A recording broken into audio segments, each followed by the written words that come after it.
Howdy, folks. Happy Wednesday. Happy hump day. We are here. We have lots to discuss. Russ will start us off with some pre-show baseball stuff. I'm sure you love that. I do, but here we go. Well, I want to point out that baseball now, the baseball that we're going to see, is no longer baseball. It's not the baseball we grew up with. It is completely different. Yes, you might have the 90 feet in between the bases, and yes, you have the bases, and you play 9 guys, but it's going to pretty much end there. If people haven't checked out the video of Garrett Cole, it's a great example because he strikes somebody out in a simulated game. You know, they're scrimmaging, and the ball gets thrown around, and then the umpire's like, "Give me the ball," and Cole's like, "No, I want that ball," and he goes, "Nope, it's out of play because too many hands touched it." Players now have to get used to, and players are kind of like OCD-ish. Players now have to get used to all of the new rules, such as, again, if a pitcher wants to keep a ball in play, his players better not throw it around the horn. But that is a tradition of the game that you're no longer going to see. You're not going to see anybody licking their hands. You're not going to see. There's so many things now that are different about the game that for all the people that were wanting to usher in new rules and making sure they played during the pandemic and everything else, to me, there's still no guarantee this is going to be a good product to watch on TV. Well, things in the air. Things are going to change. Russ, I'm struggling to remember which player it was. It was either Brian Downing or Mike Hargrove, who used to take out. He would do a series of things. He would have Hargrove, and he would human rain delay. Right, but he would also spit in his helmet. Yeah, it was Hargrove to keep his helmet in place. Yeah, he does that. If some player does that now, they probably get kicked out of the game because of the germ-phobic nature of everything that's going on. I don't even think they'll be able to chew tobacco and spit it in the dugout anymore. Are you kidding me? Are you kidding me? Of course not. That's what I'm saying. All these things go into the mental makeup of baseball players. It is going to change things, and it's not going to be seamless right away. It's not. No, it won't be seamless, and this is going to be the interesting part to watch is, you know, you have to – it's like going cold turkey on a whole lot of stuff. Basically. Yes. And it's going to be – it's going to come down to just how badly do you want to play.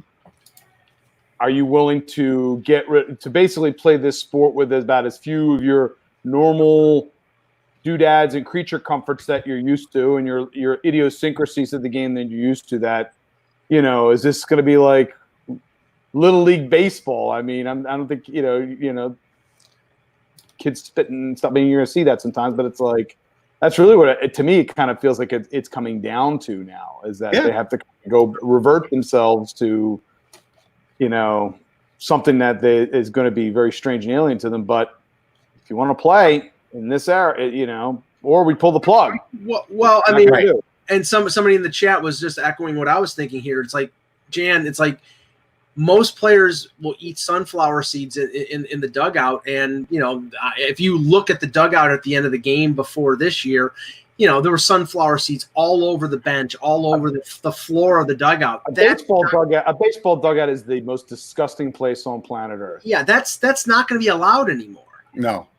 Nope. I mean, I think you are still allowed to chew gum, if I remember correctly from reading some of the rules that came out, right? But as I said, chewing tobacco and sunflower seeds, both of them are probably, especially given what's going on, verboten in terms of using it in dugout. So yeah, no, I mean it's Big League Chew makes a comeback. I still have some Big League Chew because I'm going to be playing at the end of the month. I'm going to be using it. My wife bought it for me. You can break a window with that. You're going to roll your tobacco in it, you know, to stick it in the corner of your mouth. Do you remember when Big League Chew came out? It came with a number of different flavors, but it came in the tobacco-like pouch. Yeah, and it was and it was shredded gum. Yep. Yeah, I think you know who came up with that? Jim Bouton, I think. Jim Bouton. Yeah. Yeah. Yeah, and it's like so. Like candy cigarettes were, I think, probably sponsored by like. It's insidious. It's if you think about it, it's about as insidious a way of basically sort of subverting children into eventually a lifetime of chewing tobacco and smoking. It's a gateway drug to chewing tobacco. You know what? We all walk around like kids walking around with a candy cigarette hanging out of your mouth. I never understood chewing tobacco. I remember playing in high school or trying out for a high school team or playing with some of those guys. And there was like one of the guys had like a pile of it at second base. And I just looked at him like, dude, like that's gross. Well, like, okay, Still have the lower corner of his mouth still left, the guy? who knows? I haven't seen him. I don't know. Well, okay. I'll when I was working at the movie theater back in the 80s, a bunch of my managers and coworkers, they all played ball and they all chewed tobacco. Skoal was the brand they did. They, I just wanted to see what it was like, and they had what were called Skoal Bandits, which were basically, it was chewing tobacco wrapped up in a wrapper, because I didn't like like the concept of actually having the loose tobacco all over. So I put this in my mouth to give it a try. It lasted about 5 seconds. It was so gross that I could not deal with it, and I've never tried it again. It's disgusting. I don't understand how anybody could really go for it. But anyway. All right, ready to start? Sure. All right. Hello, Hockey World. Today is Wednesday, July 8th, 2020. I'm Jan Levine. I'm Anthony Mingioni. Russ Cohen from Sportsology. And I'm Michael Lagello, and this is the Hockey Buzzcast here on HockeyBuzz.com. Okay, a lot of news, a lot of little things sneaking out about the return to play, about the upcoming opening of training camp, which, by the way, is next Monday. That's obviously consistent with the passing of the CBA. There is going to be a vote over the next 48 hours. The NHLPA Executive Board, which is one representative from each of the 31 teams, passed the CBA, or they voted in favor of it. Now it goes to the rank and file. They will vote on it until Friday. If it passes by a simple majority, then it goes to the Board of Governors, and then we're going. I personally don't think that there's a chance it will lose. I think it maybe could be a little closer. We mentioned with Shane yesterday that, I said maybe it'll be 60-40. Maybe it'll be a little better than that, but there'll be some dissent. But starting with you, I don't think there's a chance it gets turned down. No, it's not going to get turned down, but it's the one last chance that it's sort of like, hey, if you've got a problem with this, say something now. And that's what it's going to be about. And guys will make their views known. And then after it's ratified, 72 hours after that, we'll know who's not going to play and for whatever reason. And so I do think it's just the last. If you're really angry about it, this will be your last chance to basically voice that. And that's all it is. Anthony? Yeah, it's very much a speak now. As Russ said, it's going to be a speak now or forever hold your peace, although not exactly, but, you get the idea. In my opinion, is this thing, if we've gotten this far along, there will be some, I think there'll still be some people some of the players who will be verbal with concerns about this and saying, we're going to reserve sort of our right to pull at a certain time, at least from an individual perspective. But, I think this is going to go through. Jan? I mean, I kind of agree. The piece that will find interesting is, as we talked at the time with the NFL one, there was a lot of higher profile players who came out fairly vociferously against the CBA then, partly because they felt it was being quote unquote crammed down their throats. In this case, given kind of the length of time that took place in some of these conversations and negotiations, I don't know if we'll get the same kind of consternation from some of these guys. You'll probably get some bits of information and some guys pushing back, but that got pretty nasty and pretty heavy, and we see how close that vote was. I mean, that was like 59-49 in terms of percentages. As you said, I don't think it'll be that close. I'm just kind of curious to see. Hockey players aren't normally going to speak their mind, especially publicly, when it comes to things. It'll be interesting to see if that's any change when they do the vote this time. Yeah, and let's just say next Monday is going to be a real busy day, because not only will it be the opening of training camp because that's what was scheduled, but that'll be 72 hours past the agreement. Now, I don't know if that means whether the Board of Governors voting on it would be the official ratification. If that's the case, then it may be further on. But if they ratify it the same day, then Monday will be the deadline for opting out. So the start of training camp and the deadline for opting out all in the same 24 hours. And Bob McKenzie mentioned something fairly interesting, I think, when it comes to we're prepared for players potentially opting out, but apparently the NHL has a clause in this new return to play agreement, and I'll read what he mentioned. Players who are determined to be at substantial risk for developing a serious illness as a result of exposure to COVID-19 shall be deemed unfit to play and shall not be permitted to participate in either phase 3 or 4. So they could go out and say, Capo Caco, Max Domi, anybody with any kind of pre-existing condition, we're not going to let you play. It's not up to you. Right. It's up to us. Yeah, they're going to let somebody. They're going to have to go for a physical, and they're going to look at a lot of things. They did that in the NBA with Alvin Gentry. He's 64 years old, so they put him through a lot of other tests, and then let him know what they found, and he was allowed to go. They're going to do that with those guys too.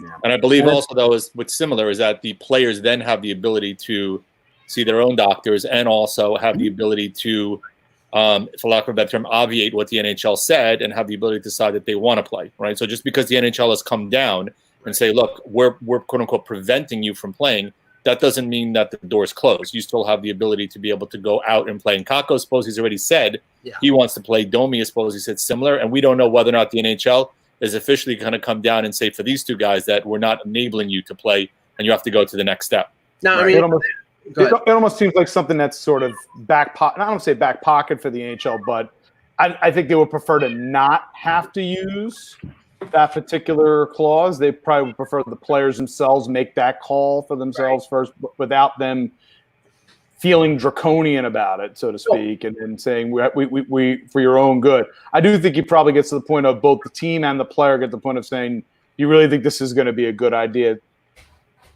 Well, what I'm wondering here, Anthony, is this a legal CYA? Is this them basically saying? Oh, absolutely. It's all Michael. This is all legal CYA. Yeah. Come on, this is definitely CYA. You have to at least to say, hey, we did the absolute utmost that we could to ensure a safe playing environment for you and working environment for you before you guys, strap up the skates. In essence, this is like basically making the player sign a waiver to be able to play is really what they're doing. I mean, that's kind of been rumored substantially for a lot of places, not just the NHL, but workforces have also talked about having people sign waivers in this case because of individuals who are, I'm not going to use the word predisposed, but may have a greater likelihood of getting ill because of their pre-existing conditions. This is in essence kind of having them to sign a waiver to be able to play. Now, timing is also going to be critical as well. Like I'd say within my own job, the fact that we were, had to do an end of year survey of whether or not we would be willing to return, because as many of you know, I work as an educator, and at the time cases were going down, so the pattern looked good. Now you get to the point where if the pattern changes, what happens then? Oh, well, you said you were going to come in. I was like, yeah, but the risk rate is higher. Right. So these are the things. This is the hairiness of the whole situation. Now, Brian Burke made some interesting comments on the Sportsnet noon show today that I think we should touch on, because I guess he was talking to some of his sources in the league, and essentially he's like, the numbers really don't add up in the sense of the cap staying flat based on revenue. If they based everything on revenue, the cap probably, and I'm using other things I've heard, the cap would have gone down probably $10 to $15 million. But they're keeping the cap flat, and the 20% escrow that the cap is in terms of the first couple of years of the new CBA, that's basically money that's gone that they'll never get back because the revenues are going to take time to bounce back. Mm-hmm. And it's essentially a 30% rollback for next year because the 20% escrow plus the 10% deferral, that's compensating for the loss of revenue. And the owners are probably only going to get that back when they negotiate the new TV deal in the U.S. So he thinks that 81.5 will be the number probably for the length of the CBA or something very close to it, because the owners will make themselves whole in terms of the revenue that they lost out in the first couple of years before they increase the cap. So that 81.5 might be the new normal for the next 4 or 5 years. Hey, Russ, I have a question for you, might know, or Anthony. Seattle already paid their expansion fee? No, I haven't heard that they paid it yet. Right. So you're talking Not about yet. adding money to the pocket of the owners. There is a nice little injection of cash in their pocket when And that fee is Yeah, paid. but that has nothing to do with the cap. Oh, but I don't know I'm if talking one- about revenue. Yeah, but that's in their not hockey pocket. related. That's not hockey related revenue. It's separate from. I know. Yeah. I'm talking pure revenue, though. We talked about being made whole, They right? don't care about that. That is a side to this conversation. This conversation is about what they're making in the game. This is what Gary Bettman makes for them that the players have no part in touching and don't get any hold of. I agree, right? The other piece of the puzzle. Well, so two things. First of all, remember the 10% right now is supposed to be added back the last 3 years of the contract, right? They're supposed to be made whole for that 10% to players. And then the other piece of the puzzle will be the TV negotiations that take place. And we'll have to see where the revenue lands based upon the number of deals. You can almost see the NHL now expanding the number of venues that they may want to use or vehicles they may want to use to broadcast the game as a way to increase the revenue for their pockets. Right. You know, but the thing is, as you say that, they may increase all that and still be at the number they were at before the pandemic. Right. In total. Right. In total. I agree with you. That may be why the cap stays exactly where it is, because the whole world is losing money. So I can't, not to be callous, I don't feel bad that the players are losing this in escrow, because most people's jobs, if they still have one, have rolled them back too. Now, remember, the NFLPA came out and said they wanted to do a 30% escrow yesterday, and you saw how well that went over, because this is the first time that's ever been mentioned with the NFL. Yeah, but they're not even guaranteed. Like, that's a double kick in the Right. nuts, for lack of a better term. and here's the reality. And I mean, obviously, I focus on the Leafs because that's who I cover, but it's applicable to other NHL teams as well, like Tampa Bay and a few others who are basically up to the top of the cap and have little room to adjust. Those teams, there was no compliance buyout in this new CBA. There was no Larry Bird exemption. There's really no option to clear salary unless it's a trade or unless it's a conventional buyout, which doesn't really the trade. Basically, you can get a draft pick back, but we know that there are going to be a lot of teams trading players who have salaries, and the return may not be as good in this current construct.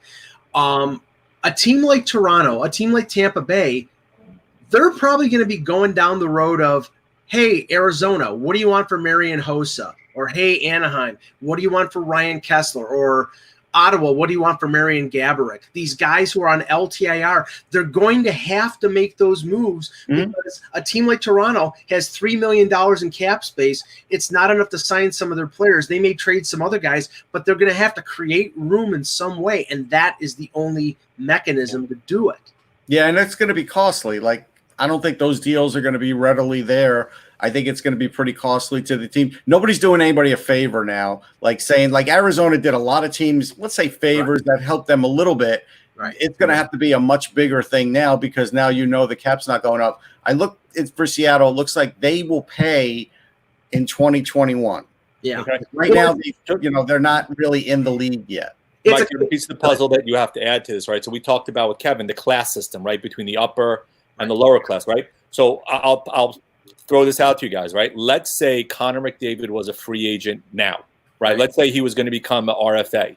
Right. Would he still get the same level of contract he got when he signed his deal, or because of the cap staying flat for X number of years and the uptick of maybe $1 million as compared to now we thought we get a $3 million for this year and more down the road, do you guys still think he'd get the same deal, or are we looking at players having to take haircuts off of what the upper bounds of their contracts would have been?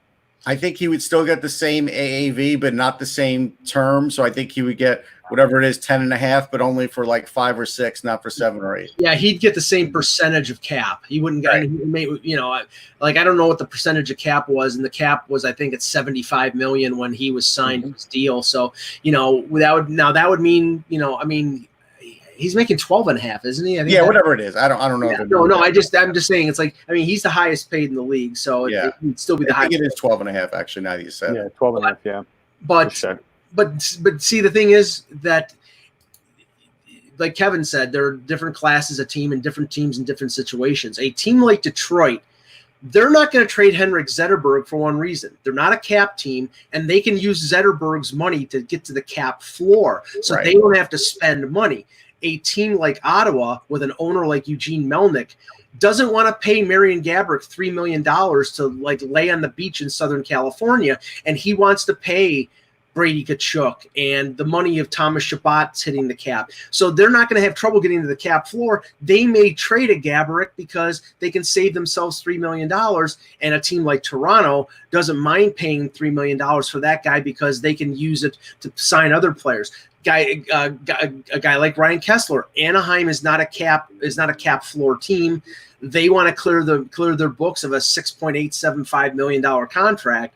So, and Hossa with Arizona. Arizona may want to sign Taylor Hall. So there are teams that would be willing to trade those players, and then there are teams that would not be because they need to get to the cap floor. So here's an interesting thing.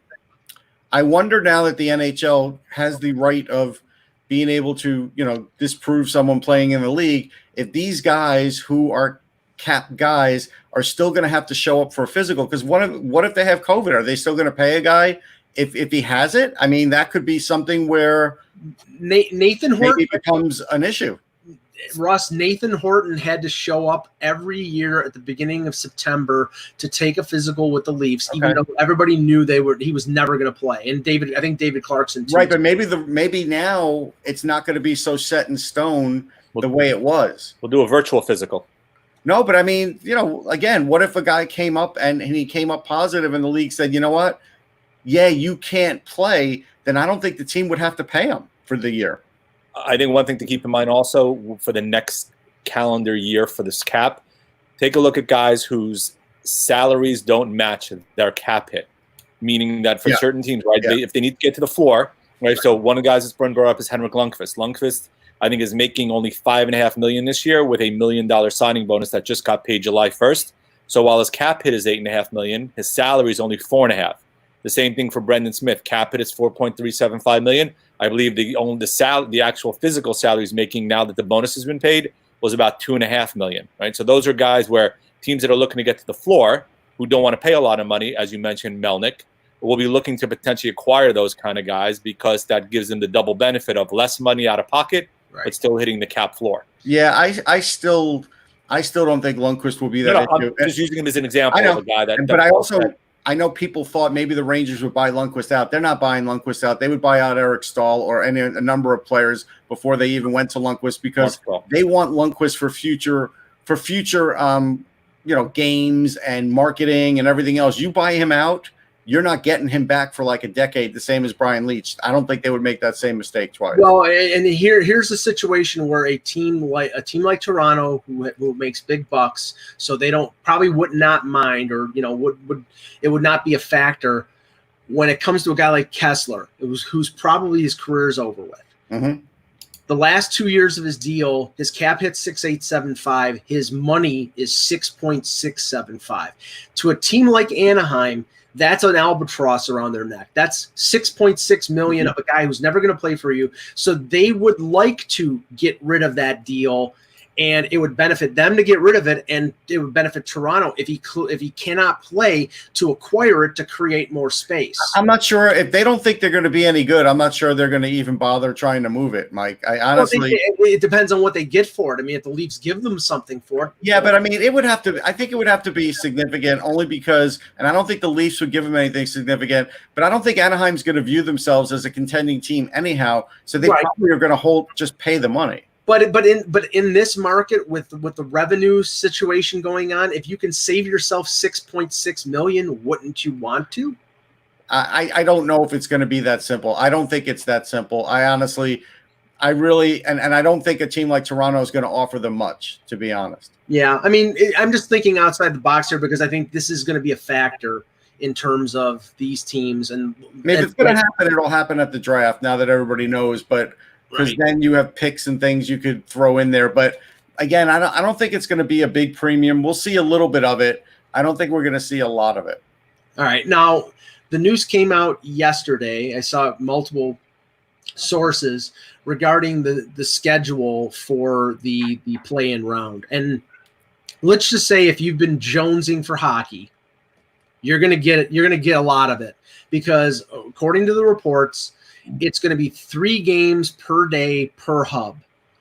12 p.m., 4 p.m., and 8 p.m. That'll be Eastern time and then Mountain time. So there'll be a two-hour lag. So that means games at 12, 2, 4, 6, and 10. So 6 games per day. I think they said the block of days is 9 days to get the play-in round, and the 4 o'clock game, this was a bit of smart scheduling. The 4 p.m. game will be the round robin games because there's a finite block of time there. Right. There is no overtime in terms of there's a 5-minute overtime and shootout. So those games are not going to run over. The only problem you're going to have is if the first game, the 12 o'clock game, goes into triple overtime, then it may lag going down the road. But that's, who knows if that's going to happen. And then it's 4 hours in between, so they probably will handle it. What do you think of that schedule, Russ? You first. If you're a shut-in, it's a dream because you could literally not leave the house and do great. So if you're quarantining, the NHL is your league. Not to make light of it, but yeah, I'll have it on. Clearly, I'm not going to be able to watch every game.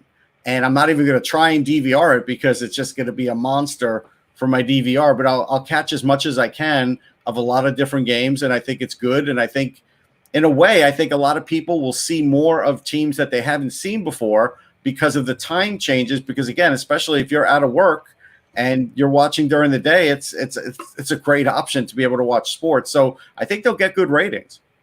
And Anthony, what we were just talking about in terms of going into that new TV contract, the ratings that they get, I think they've done this on purpose because they know they have a captive audience. Mm-hmm. They know they're going to get big ratings.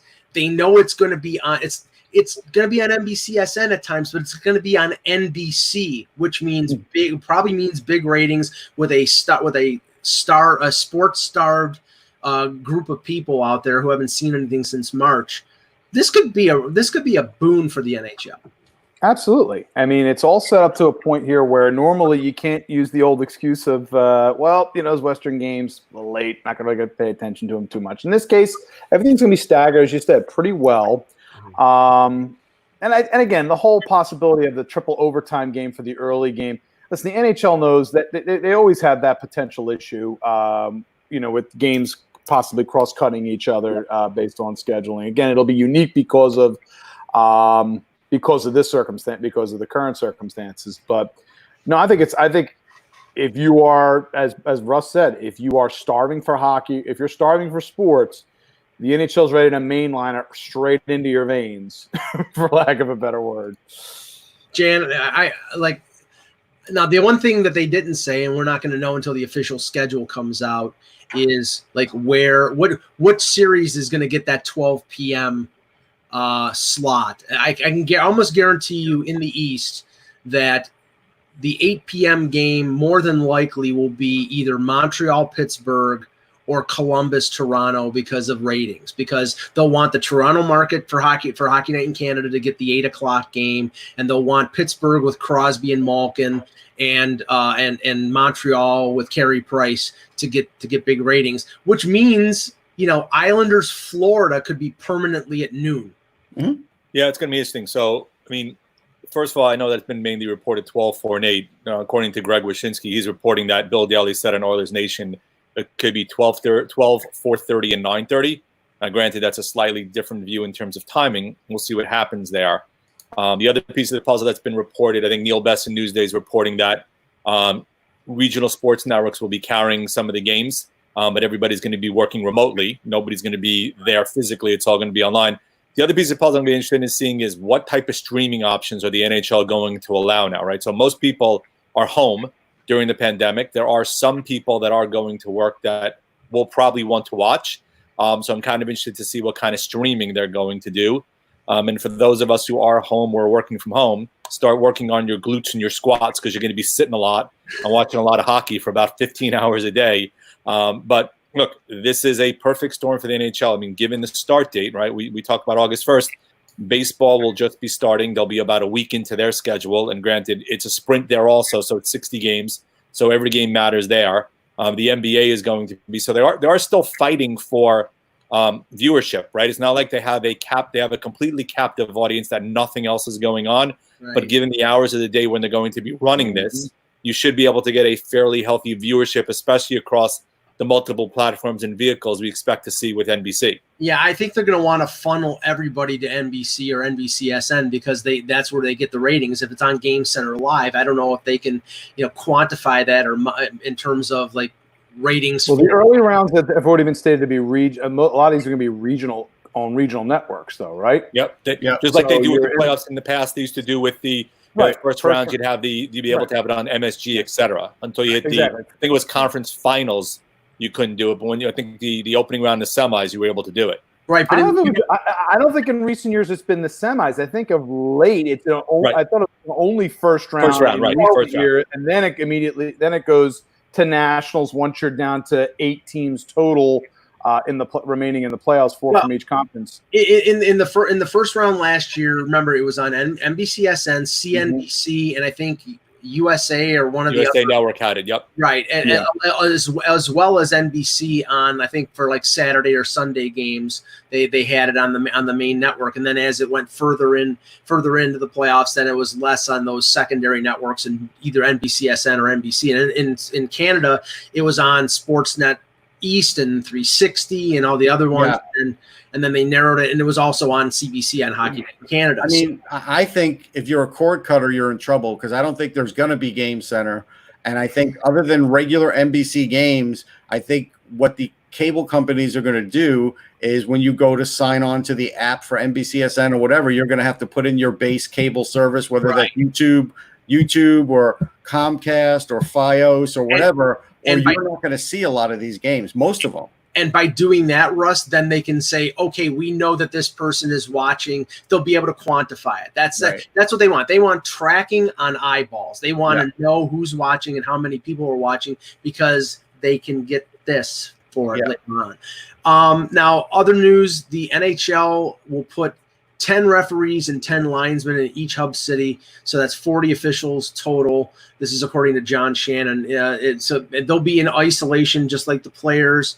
Enough bodies for 3 games a day plus standby officials. So they're, they have enough numbers to cover. But just think, this is going to be even more taxing on these guys because I don't know whether they're going to be officiating multiple games per day, but probably not with 20 officials, but still, things like them getting sick or things like them getting injured are just as much of a factor as players getting sick or injured. Yeah, I mean, it's going to be tough for the off-ice guys because a lot of them have other jobs, and a lot of them are Americans too, and they're not going to be able to go there.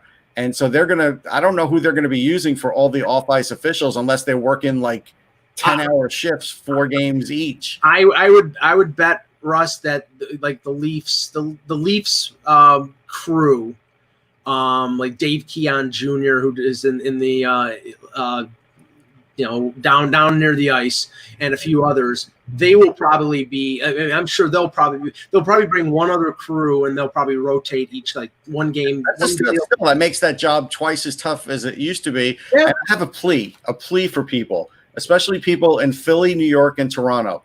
Be nicer to these guys. This is a different year and a different era now. Don't just hate on these guys because you've hated them in the past. The job just got a lot tougher. Well, it'll be interesting to see how they handle the situation room also, right? Are guys quarantined also in terms of that? Because clearly you're in a confined space. You got to need to manage that properly also because that's where all the replays always go. Sure that's going to be it's always key, but especially as we hit playoff time, it becomes more key in terms of those reviews. Now, Russ, do you want to bring up the what we saw from somebody in the NBA? Yeah, I have it here. So Troy Daniels, who I guess plays for bring it up. I was hoping somebody would bring this up. Yep. Is bringing up a situation that I mentioned a couple days ago, and that is you could sign all the contracts you want. You could have everything looking good with the hotel. You could speak to the hotel about the food and everything. But until you actually get there and everything starts to happen, there's going to be a lot of complaints. And I don't think he was there an hour, and he put up a picture complaining about his meal. Now, here's what his meal looks like. It's like a salad, and there's fruit, and there's pita chips, and there's maybe some nuts. There's a little bit of everything on this, and everything's in a package or a container, even a roll. They're all that way. Guys, you are not going to get steak tartare. Nobody's going to want to hear. Nobody's going to want to hear about you complaining about the food. Yeah, they're not going to get that stuff served. This will change after they go through the initial testing. That's supposedly what came out also. That this is the meal.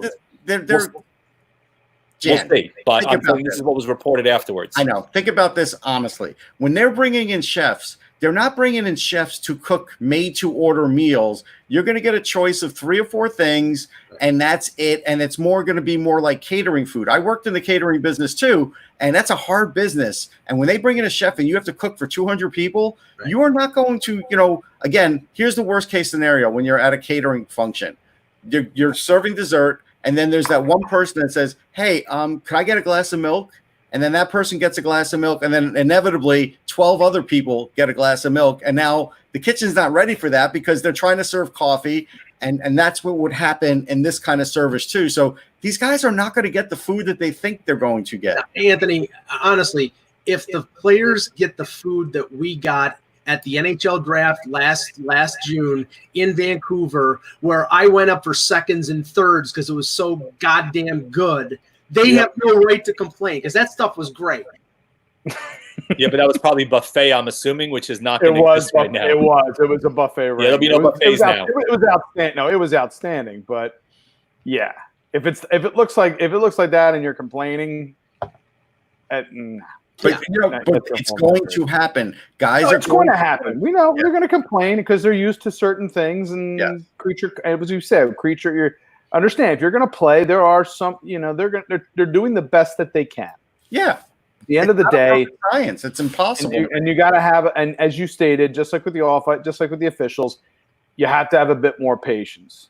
Things are not. This is a unique, extraordinary circumstance. You're getting paid to play. You're getting paid. You're getting paid to play. This is the circumstance. If you want to start talking about, hey, this is Fire Festival Part 2, right? Maybe go home. Don't play. Right. Yeah, and they're actually getting money. They're actually getting money for the playoffs as opposed to the way it was before. There's a certain amount, a certain pool of money that is being offered or that is being paid to the players. So it's not like all the money is going to the owners in this situation like it is in baseball. There's a pool of money here that you're fighting over. So, and it's significant. It's not something like you're just getting a pittance. You're not getting minimum wage. So now here's the other thing we haven't heard from the NHL. So with this 48-hour quarantine period, literally players, the only thing they can do is leave their room to go into the lobby and get tested and go back to their room. They can't do anything else for that 48 hours. We have not heard that for the hockey players yet. No, I haven't heard anything on it, but we'll keep an eye on that. Switching gears here. We've heard about the ongoing controversy regarding the Washington Redskins and the potential change of their name. We've heard other teams, the CFL, Edmonton Eskimos, they're apparently going to review that team name. We've heard about the Cleveland Indians. I think Atlanta Braves. They really haven't addressed it, Russ, but no, they have. They've been kind of pushed. They've been kind of. I don't know a way to describe it. It's that they've got a good ongoing relationship with Native American. Native American. They're very much pushing that right now. So they're saying no one's complaining for them. Right. But one thing they talked about is maybe disbanding the tomahawk chop. That's the one thing that came out. I think that would be a nice start. That should have been decades ago. Yeah.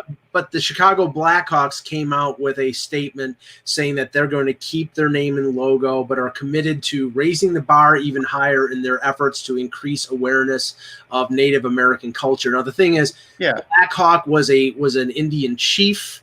The name of the team, I looked this up, came from the original owner of the Blackhawks, who was part of the Black Hawk division in World War I. And they've had a long-standing thing with the team where they've been involved in functions and outreach to Native American communities. So it seems like they seem like they're not going to change anything. And I don't find Blackhawks offensive. So but I'm not a Native American. So right. That's the thing. But it doesn't sound like there is a level of offense that would enable them to have to change. It's not. I would say this, that it doesn't have sort of when you look at the at the Atlanta Braves and the emphasis on sort of like the warrior culture, the tomahawk. That's something you can definitely point to when you talk about the Cleveland Indians, Chief Wahoo, right? Just the general use of the name Indians in and of itself. The Redskins, obviously, the most blatant example of that. Right. Blackhawks are a difficult one because some of it is also iconic. I would say of all the Native American symbolism in sports, it's the one that to me kind of has a level of dignity to it. There's a beauty to the logo. I think we would certainly agree to it. Are there ways to modify that? I'm sure there is. Well, I the only criticism I've ever heard, and I went in just reading the stuff that was coming out about this, was the fact that the Blackhawk emblem had a slight smiling face on it. You know, like the lip is upturned. I'm like, you compare that to Chief Wahoo with his big wide tooth grin. I mean, it's something from the 1930s Looney Tunes cartoon. Right. Yeah. Exactly. So the only suggestion I've seen is somebody suggested that since the Blackhawks are known as the Hawks a lot, why not just go with that as opposed to Blackhawks? I mean, again, the question is honestly, look, where in essence do you draw the line in terms of what's considered, I use the term racist versus what is part of the fabric of the team? You said Blackhawks was not only named for Native Americans, but because of the affiliation for the owner itself. I mean, Indians is different. Braves, I mean, Kansas City Chiefs are going through the same thing now also, based upon the use of their name and the logo associated with it. Well, I just think the Blackhawks are the safest of them. I always felt that way because they had always spoken to like the First Nations and gotten the, basically the okie dokie from them. So I don't think that that's going to change for them. I think it's good that they've sort of gotten ahead of it and say, hey, we'll even try and do more. I think the Indians were the ones that, and I think Terry Francona is a smart guy. By him, he knows how important he is to that organization, and he was the one that basically stated it's got to change because we saw a couple of years ago they were trying to do it, and what the fallout was in the fan base, and they were worried about ticket sales and other things. But now the world has changed. Chief Wahoo was never a good example of anything, and we all knew that was going to get changed at some point. Now, I would, just for Cleveland, I would like them to go back to the name that they had before they changed to Indians, which I think was the Cleveland Spiders. Yeah, it was the Spiders. Yeah. And I like that. I think that would be cool. Yeah, it would be cool. They have a tarantula on your head or something. They can go back and include the old Spiders team records again then if they wanted to. Their mascot could be Spider-Man. All right, you're pushing it now. Yeah, now you're getting a little crazy. You're stretching. The good news is that the good news is that you don't have to change much with regards to the color scheme. Right. For the team, I mean the base colors that you probably would include. You would probably take away a bit of in the end you can. Going from black to, they're at navy blue. Could you go to, is there a way you can go to a darker shade in that case, but still keep the Red Sea and still keep, that in place. And Toby Maguire needs a job now, so he could be the mascot. So there you go. Okay. One interesting note that I observed regarding the new CBA that didn't get much notice, and I think for teams like Nashville and Minnesota and a few others, this will be big. There was an amendment to the cap capture that apparently will allow I remember, and I don't remember the exact amount, but if Shea Weber retired a year before the end of his deal with Montreal, if he wasn't traded back to Nashville, there would be a cap ramification of like $20-some-odd million. Like 24.6 or 25.6, if I remember correctly. Right. Yeah. So now apparently the amendment here is they would have to pay off the full amount, but it would not be able to eclipse the amount of his contract. So I think he's making 7.8. So I don't know if that means the $29 million would be divvied up over 4 years, or it would be just what he was owed in that last year. But let's just say the ramifications of the cap recapture will be significantly less than it was before, and especially with the cap staying at 81.5. I mean, if somebody all of a sudden has a $20 million hit that they weren't expecting, how can they field the team? They'll be fielding. I think it's probably going to be sorry, I think it's probably going to be split up into the amount that he was making in his last year, because otherwise you're giving Shea Weber like carte blanche to retire early, because he would rather get all of his money than get it split up like that, right? Wouldn't we all? Yeah, especially when he's maybe a little less productive. So I think they'll still owe it to him, but I think it'll get broken up now, which does help him. Russ, you wanted to mention the signing of a Wisconsin defenseman. Kaliniak signed with the Chicago Blackhawks. That didn't take long. I mean, we didn't even keep an eye on it like we normally do this time of year, because with so many other things going on, it's usually a much bigger situation, and we usually have a buildup and everything. And I want to say it was like 3 hours into that day, and they had him signed already. Again, this is one where I don't fault the Flyers, because I think Kaliniak was really kind of putting the screws to him as far as trying to make as much as he can make and get, concessions and stuff. I think it's probably maybe that. I think it's at the end of the day, I think it was more about opportunity. I think he wanted to play. I think he wants to play in the NHL really soon, preferably this season upcoming. And Philadelphia just doesn't have a slot, at least not considered to be a player who would be an upgrade. They're that. Well, they're not that low. I mean, the issue is, if you look at Kaliniak and say we want him on the power play, then with Sanheim and Provorov, he's not. You have to feel strongly enough about him to make that promise, though, and that's the thing. I don't think they were in that area, Philadelphia, for that. And I think, again, when they had already had signed Wyatt Wiley and they got Linus Hogberg under their entry-level deals, that kind of tightened things up. And again, you just look at Philadelphia's blue line, at least as it's set right now. I mean, yes, there's a possibility Justin Braun leaves, but and they may move off Shane Gostisbehere. But there's players in system that they probably feel that they can plug in who are already ready to go. And let's say a Friedman possibly, could be in a lower pairing in this case. So I just think Chicago is probably I think it's a good spot for Kaliniak. It is a good spot for him. And Ian Mitchell is another really good young defenseman who may get a shot now in this next year, or maybe if there's an AHL, he gets in 2 years. The other thing about it is, though, I think, and we'll never know the answer to this, you would think the Flyers would have tried to get Kaliniak signed first before the other two guys, because again, he is a really good defender too. He's not a guy that's just a power play guy, but we'll never know that answer. You could say you can say potentially that's an asset management oversight. Yeah. I don't know. I guess you have to feel strongly enough about the player and where your team is at in terms of the players in system. And you have to really, if it comes down to a promise of NHL ice time immediately, they couldn't do that. That wasn't happening in Philadelphia. No, they couldn't do that, and definitely Chicago can. And if that was the case, then yeah. But this is going to help Chicago get along a lot quicker than maybe we thought 6 months ago. And if they get another player like this from Europe or whatever, this could really help them, because the blue line is where they're desperate. So this is a big get for them. Now, Russ, you wanted to mention, before we talk about the Ducks, you wanted to mention something about Alberta. Yeah, just the looking at the COVID-19 issue there. They had a hospital on lockdown there. They can't accept any more patients.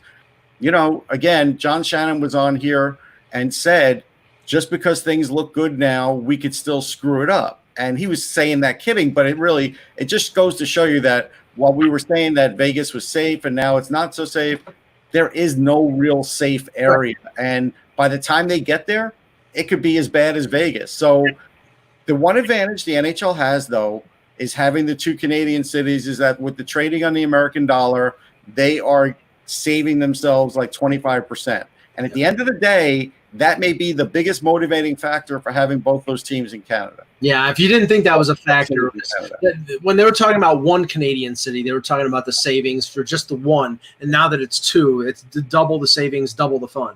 Yeah. All right, let's talk about the Anaheim Ducks. Jan, if you have to drop off, understood. All right, so Anaheim last year, they were among that triumvirate in California that all missed the playoffs. They had a rather bad year, 29, 33, and 9, 67 points. Finished 5 points behind Chicago, who ended up making the 2014 playoff, but, we're well out of it if it was a regular 16-game playoff. This is a team in transition, first year under Dallas Eakins. A lot of young players who were up and down from San Diego to Anaheim.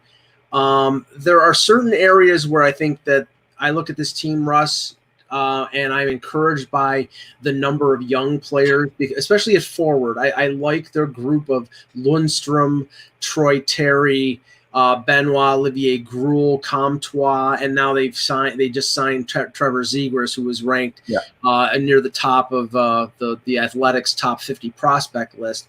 And you've got a guy like Getzlaf, who's got 1 year left in his contract. I don't know if he's going to retire at the end of that, but if he signs an extension, it's probably going to be for significantly less than $8.25 million. Yeah, it would be a 1 year deal, a year at a time kind of thing, I'm sure. But they have young forward, and I'm not even including Max Jones and Sam Steele and Sonny Milano, who they got from Columbus.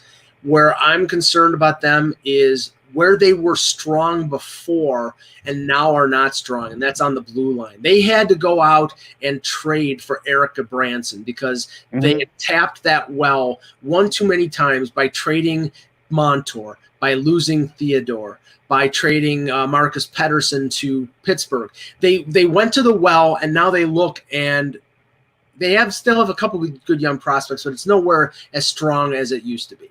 No, I mean, the last go-round and they're defensemen that are good enough to play in the NHL are Larson and Josh Mahora, and they'll play, but they're not going to get the same kind of points that they've been getting from or could be getting from guys like Theodore and who's long gone and guys like that. So they are hurting a little bit. Now this last draft, they did well with defensemen, but like Jackson Lacombe is a high school kid, so he's going to take a while. And Henry Thrun, who I like, again, is probably going to go another 3 years in college or at least a couple more years at Harvard before, they ever even hope to see him. So they're going to have a gap here now of about 3 to 4 years where, yes, their blue line is not going to be what it used to be. Their goaltending will be real good. Their forwards are decent, but they're not great. They don't have another superstar forward.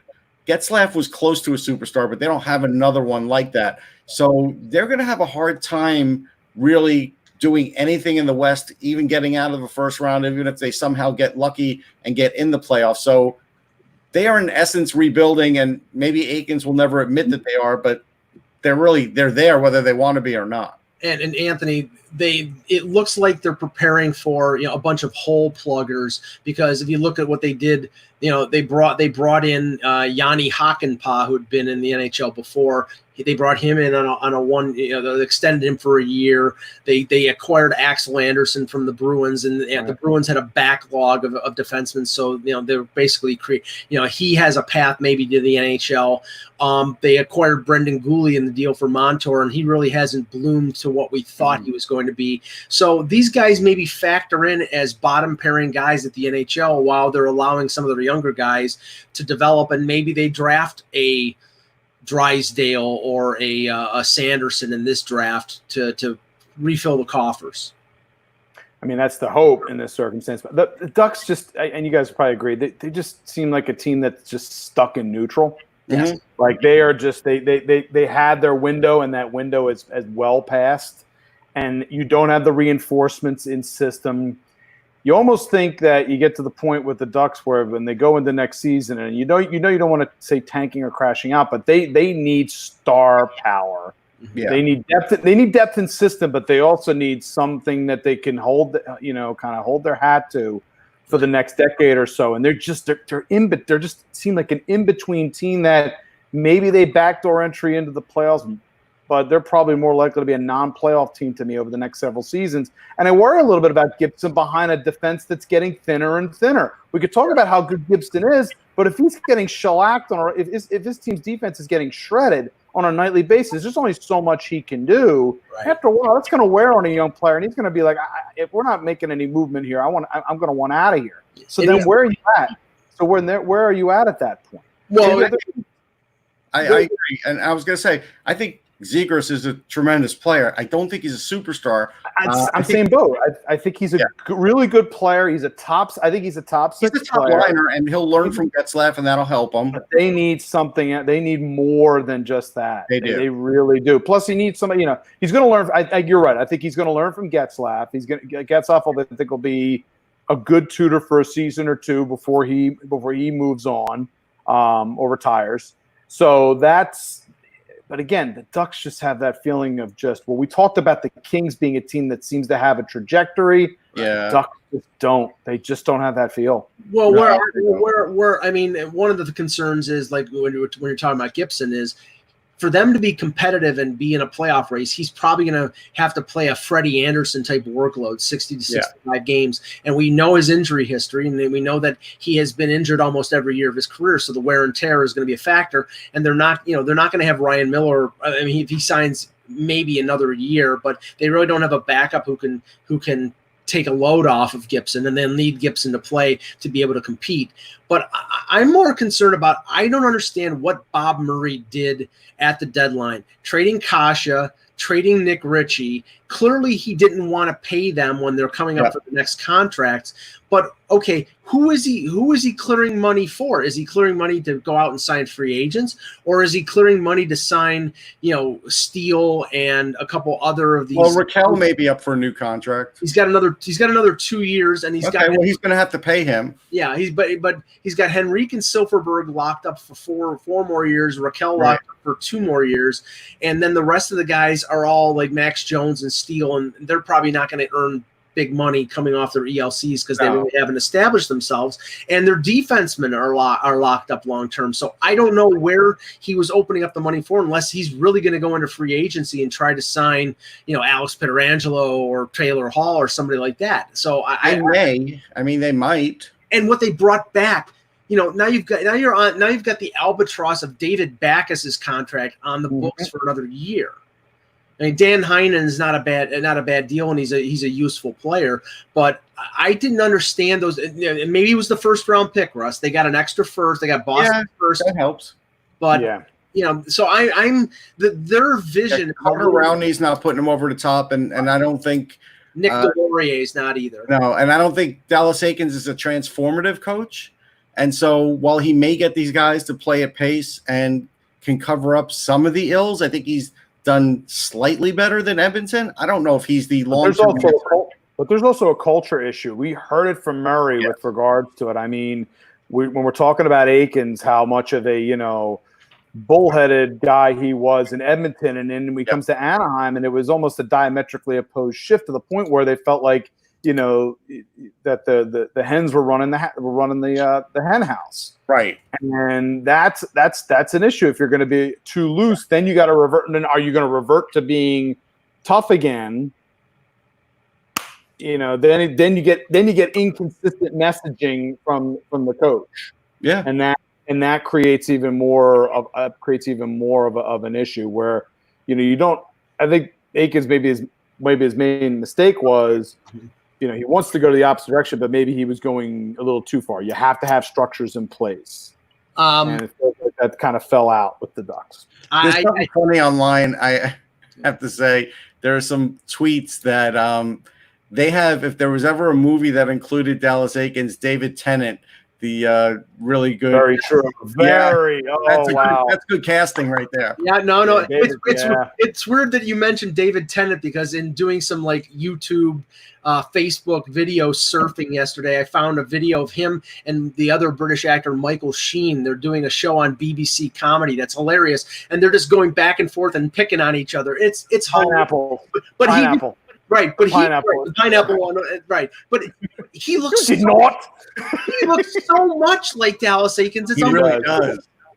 He does. One little note here before we end the show. Renaud Lavoie of TVA is reporting that Chris Pronger is leaving the Florida Panthers organization. He's been there for 3 years. I don't know if this means that there's another opportunity somewhere in the NHL, because he seemed to be like wanting to be on the managerial track, and maybe it's official now. By the way, that is now official. The Florida Panthers just posted it off their PR. We want to thank Chris for his invaluable contributions to the Florida Panthers. Since joining our operations, he approaches it all with great passion. We wish Chris, Lauren, and the Pronger family the very best in their new business endeavor. Well-inspired travels. Yeah, I saw Pronger on the road a couple times, scouting and with Dale Talon, and I felt like even then I think he was engaged and he liked what he was doing, but he wanted more, and I don't think they were willing to give him more. And so I think, whatever business endeavor, I think that probably helped push him. Yeah, I'm actually looking at the Twitter feed now. It's called Well-Inspired Travels Destinations, crafted by the Pronger family. They have several partners, Protrivant, Virtuoso. It's basically lifestyle tips. So maybe Chris is stepping back from the hockey aspect. If Chris Pronger is going to give us like a guided tour of his locker or even of someplace else, I will be the first in line for that, because I want to see what kind of production that's going to be. And I say that with all jest, because Pronger, you never know, man. When you come in his locker, there was, he always wanted to spar with the media, and you didn't know how far he would go each time. And he really enjoyed that, though. Like, you could tell he enjoyed it. He and Tim Panaccio's sparring in Philadelphia was, because Tim doesn't back down. As we all know, Tim never backed down from anybody. I think Chris genuinely enjoyed having Panach there, because he needs someone to bounce his particular brand off of. Yeah. And goodness gracious, that was always fun to watch. Anthony, all I know is I was in the press box in Philadelphia for one game and bumped into Pronger walking to the men's room.